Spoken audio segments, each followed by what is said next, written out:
probably don't think of myself so much as a carer, as a parent, but I'm not even a parent, I'm a grandparent, but I'm a guardian. I now consider myself to be a carer, but it had to be pointed out to me that I was a carer, especially when you have a disabled child. You're a mother, you're not a carer. I care for my son who's 7. He has a rare chromosome disorder and he has autism. I've been a carer for the last 26 years for my daughter, who has paranoid schizophrenia. Well, I care for my husband, and of course took him to the doctors, and the doctors say, well, it's a dementia creeping in. My son, who's now 16, who's had this condition for a long time, but it's been very severe for nearly 5 years. He is totally housebound. The person I'm caring for is my father, so obviously that's my duty. I've cared for my husband for many years.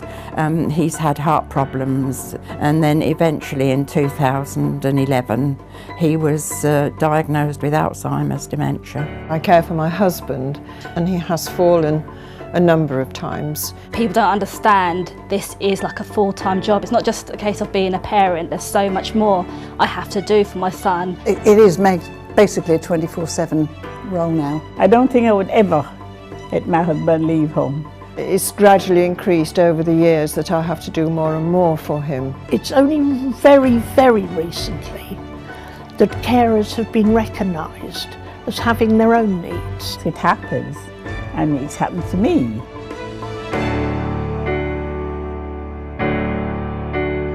It wasn't till last October it became evident how serious it was when my partner died and she started having meltdowns, which put it into a whole different ball game. He has no sense of danger at all. He'd run straight across the road. I have to be home for all his lessons. He gets now 6 hours a week education provided by the Medical Needs Service. That stops next May. There is no provision in central Bedfordshire for children post 16. I fell in a car park. The people that were caring for me, I said, you know, please take care of my husband. The law isn't written kindly for learning disabled children, but if Adam gets tired, he will sit down on a zebra crossing. I am really a carer because I have to help him to get dressed or help him to get a bath. I've had to give up work because a combination of my health, my daughter's health, his disability. I wouldn't want her to try and cope on her own. I don't think she would take her medication. But unfortunately, the impact that all this has had on her family is enormous. But then my husband gets worse, and of course he forgets things. We were told when he was 9 by the speech therapy that he would never talk. And they literally handed him a picture book and said, you can point at that for the rest of your life. And I challenged it. We decided to stop using them, which is quite, you feel quite sort of, are we doing the right thing? And we went privately, and we were very lucky that my parents paid for it. And he's now talking. I'm disgusted that anybody would give up on a 9-year-old child and make them non-verbal for the rest of their life. I've had to fight for the correct diagnosis. He was told by the paediatrician that it was all in his head, the pain was, and to put up with the pain and go back to school. The only thing that got me through it was Bedfordshire carers and going to parent together meetings, which I only heard about from another parent. I have to honestly say I don't feel supported.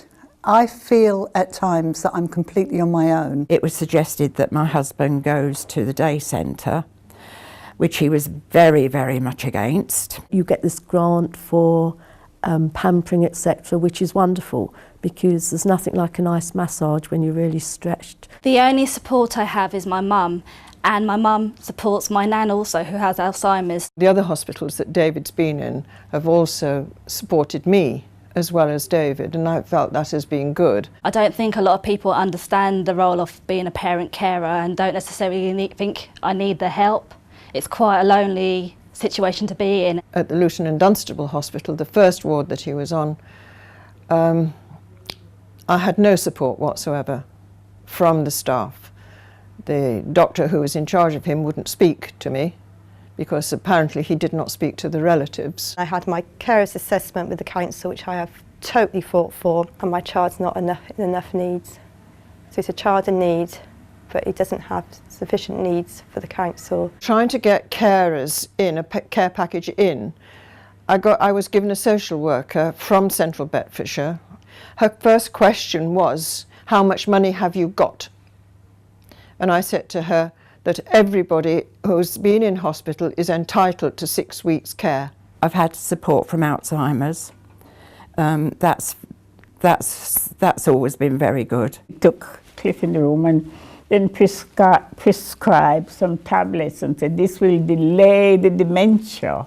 That's what but of course he threw the tablets away. Eventually we got to Chums, and Chums did talk to us as a family for 4 sessions, and then we got discharged again, and it's only now we've got to the chronic fatigue clinic at the hospital have we actually been listened to as a family. The carers were supportive, but when they finish, then you're on your own. Our Children with Disabilities team are fantastic in Central Bedfordshire because they really look at the whole family. It's only talking to people in the same situation that, you know, they can sort of empathise and you can hear their problems, and it's that, to me, that is the biggest thing.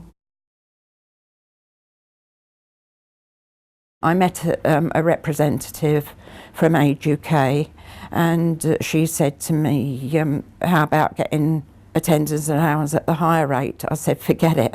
I said, it's been bad enough trying to get it at the lower rate.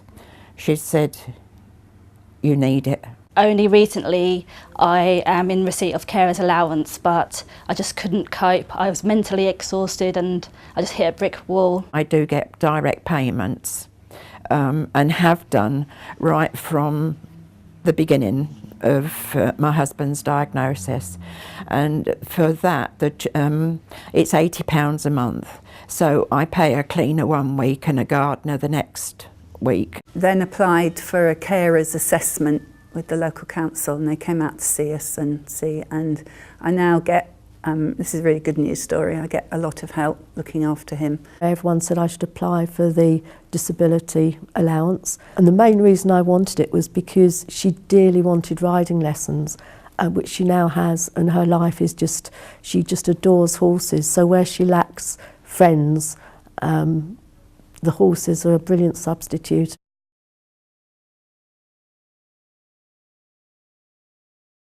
It's just coincidence that in Lola's class are autistic twins, and their grandmother told me about Bedfordshire carers. It's not easy at all to access information. I'm very proactive, so I've spent so many hours researching every single detail. There is caring available for you, but nobody will tell you that. You have to go by word of mouth. I found out a lot of things through word of mouth, and it's one of my real bugbears that people, you can't look for something if you don't know it's there. I actually put him into a respite home when I went on holiday, and when I went to get him, he put his arms up to me like a child, as if to say, just get me out of here. I feel like sometimes I could have a break away, just, you know, a couple of days away, but then I think, you know, if anybody to come to sit with him, they got to know him. And he said, no, you don't want anybody in the house. He refuses respite care, which I won't tell you what he said to the nurse. The thought of a babysitter, and I think she would just have a fit. 2 nights a month he goes into respite at Maythorn. I don't get any respite because, as well as caring for my son, I work as well part-time, and I don't meet the criteria. I don't have any thoughts of going out in the evenings or whatever, and I just accept things the way they are. The decision of where my father went, what his care would be, would rest in the hands of somebody who doesn't even know him. It would be down to my husband to actually look after our child. He wouldn't have the drive and determination that I have. I really don't know what would happen. I don't know, because we have no family. I worry about his future, and if anything happened to me, I don't know what would happen to him because he relies so much on me. In the long term, I just have to hope it doesn't happen. If you like, a plan of action should be in place that should anything happen to the person's main carer, then this automatically kicks in. Try and persuade all the various providers, A, to talk to each other, B, to talk to us. I think the council need to get more parent carers on the professional board to have their say so they can understand the reality of the situation, because there's no point putting things in place if they don't work and are not practical. You should have someone, a fund, a personal budget that someone could take your child out once a week and go somewhere. When the Blue Badge scheme got changed over to Central Bedfordshire, we got turned down at first and I challenged it. Blue Badges are decided in adult services and they don't have the experience to know what they're dealing with. I think you need a more personal contact rather than just somebody on the end of the telephone who is not really interested. With the social workers in the Children with Disabilities team, they look at the whole family, and that's how services need to be decided.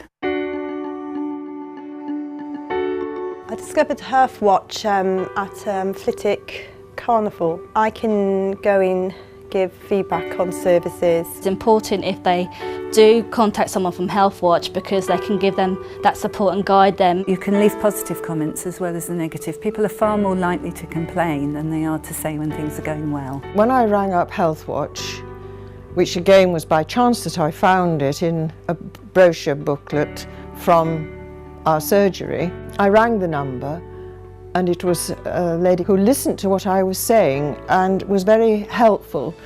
And because she was listening, I dumped my bucket. It's only by talking to people that they can actually find out what they actually need.